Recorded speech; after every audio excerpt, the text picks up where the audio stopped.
Today is Tuesday, February 3rd, 2026, and it is National Carrot Cake Day, which feels like a dessert trying to justify itself.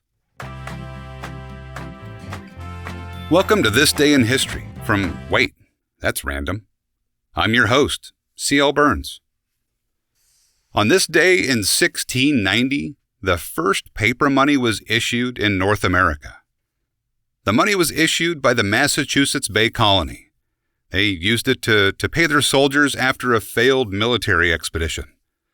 It had no gold or silver backing. It was a value based entirely on trust. At the time, people preferred metal coins. Paper to them felt temporary, fragile, easy to fake. Governments promised it would be honored later. That promise was the real currency. You just had to trust the government. Yeah, good idea. Inflation followed almost immediately.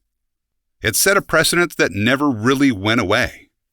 Money shifts from object to agreement. Trust becomes the thing that holds the whole system together. And oddly enough, because of the government around this date in the 1890s, it's difficult to pin down the exact date. Ice cream sundaes were served for the first time. Sundaes appeared in multiple U.S. cities around the same time. It's often linked to Sunday soda restrictions or social rules. At the time, soda water was banned in some places just like alcohol. They fell into the blue laws to where they couldn't sell alcohol or apparently fountain drinks, fizzy drinks, on Sundays. Ice cream without soda was allowed. At the time, ice cream sodas were extremely popular.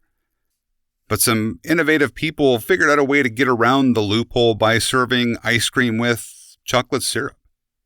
Seems like a normal thing today, and we still call them sundaes even though the original spelling was spelled like the day. Later, they changed it to the Sundae because it seemed like it was less secular and more marketable. It can't be pinned down to any one single inventor. There's a lot of people that claim that they did it. Most of them are all on the East Coast. This workaround became more popular than the original. Ice cream sodas slowly faded, but the sundae became everybody's favorite. The rules faded, but the dessert remains. Ice cream sundaes didn't start as a dessert idea. They started as a loophole, and the loophole just outlived the rule. Human creativity almost always finds the gap, which leads us to the next thing.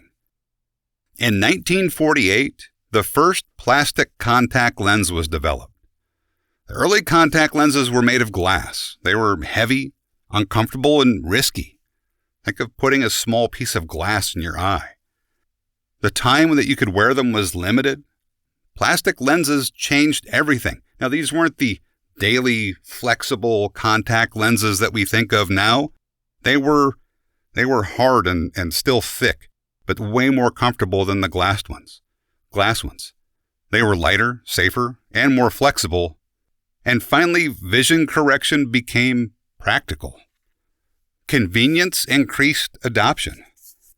The improvement felt invisible, but it was massive. It quickly became the new normal for people to get contact lenses that were plastic instead of the old glass ones. People forgot how uncomfortable the old version was.